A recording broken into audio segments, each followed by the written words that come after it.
Assalamualaikum warahmatullahi wabarakatuh. Dalam sebuah kisah, pada saat perang sedang terjadi, Rasulullah Shallallahu Alaihi Wasallam pernah terluka. Gigi gerahang beliau patah, bibir bawahnya sobek, dan dahinya yang mulia bercucuran darah. Perang ini disebut dengan Perang Uhud.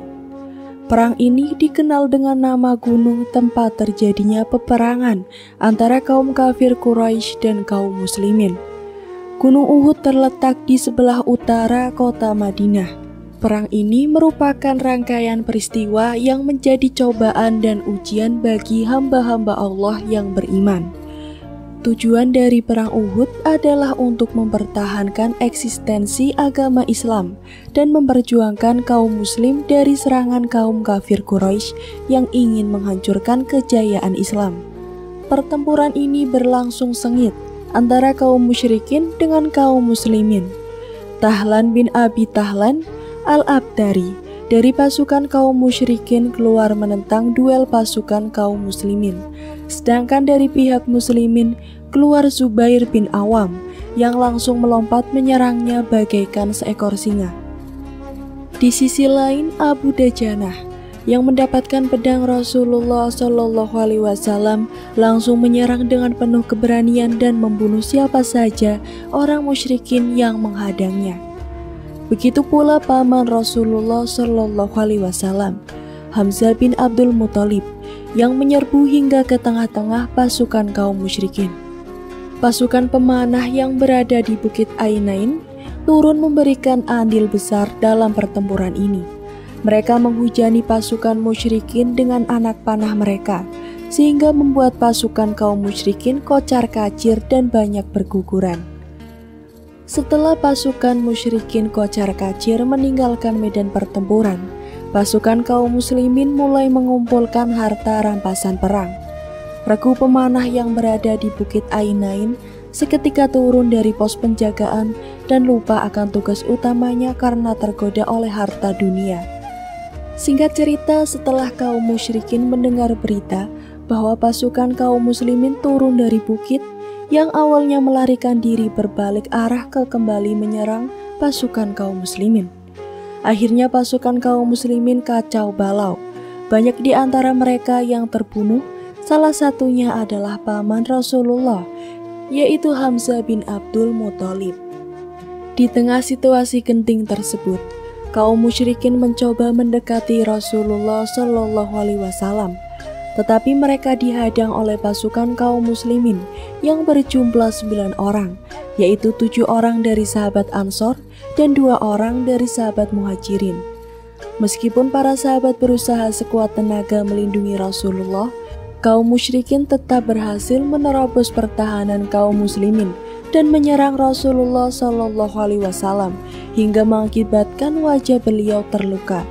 Bibir bawah beliau sobek dan pipi bagian atas yang menonjol hingga 2 rantai besi yang perisai masuk ke dalam pipi bagian atas beliau. Namun di tengah hal itu, Rasulullah Shallallahu Alaihi Wasallam malah tidak henti-hentinya menandai tetesan darah itu dan mengusapkannya ke dada supaya tidak menetes ke tanah, meskipun dalam keadaan genting sekalipun. Setelah perang mereda, seorang sahabat memberanikan diri bertanya mengenai perilaku beliau tersebut. Dengan lemah lembut Rasulullah Shallallahu Alaihi Wasallam menjawab, "Aku mendengar apa yang tidak kalian dengar tentang malaikat penjaga gunung. Kalau ada setetes darahku menyentuh bumi, maka Allah Subhanahu wa Ta'ala akan menurunkan azab dari langit kepada mereka yang memerangiku." Mendengar jawaban itu, para sahabat kembali bertanya, "Mengapa engkau tidak mendoakan para musuh Allah itu supaya celaka?" Rasulullah Shallallahu Alaihi Wasallam kembali menjawab, "Sungguh, aku tidak diutus untuk melaknat, tetapi berdakwah dan menyebarkan rahmat kepada seluruh alam." Dalam riwayat At-Tabrani disebutkan beliau bersabda pada saat itu, Amat besar kemarahan Allah terhadap suatu kaum yang membuat wajah Rasulnya berdarah. Setelah diam sejenak, beliau bersabda lagi, "Ya Rob, berilah hidayah kepada mereka, karena sesungguhnya mereka tidak mengetahui." Begitulah akhlak yang ditunjukkan Rasulullah Shallallahu Alaihi Wasallam kepada umatnya. Meski dalam keadaan terluka karena musuh, tetapi Rasulullah tetap menunjukkan kasih sayangnya. Beliau tidak mendoakan keburukan kepada musuhnya, melainkan mendoakan supaya Allah memberi hidayah kepada mereka. Bahkan dalam keadaan genting sekalipun, Rasulullah Shallallahu Alaihi Wasallam tidak mau ada setetes darahnya menyentuh bumi, karena beliau takut Allah Subhanahu Wa Taala akan menurunkan azabnya kepada mereka yang memerangi beliau.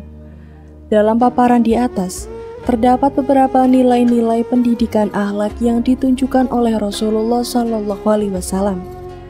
Kemuliaan akhlak Rasulullah Shallallahu Alaihi Wasallam juga menjadikan tumbuhnya benih-benih kecintaan dalam hati para sahabat, sehingga rasa hormat dan jiwa rela berkorban selalu muncul dalam hati para sahabatnya.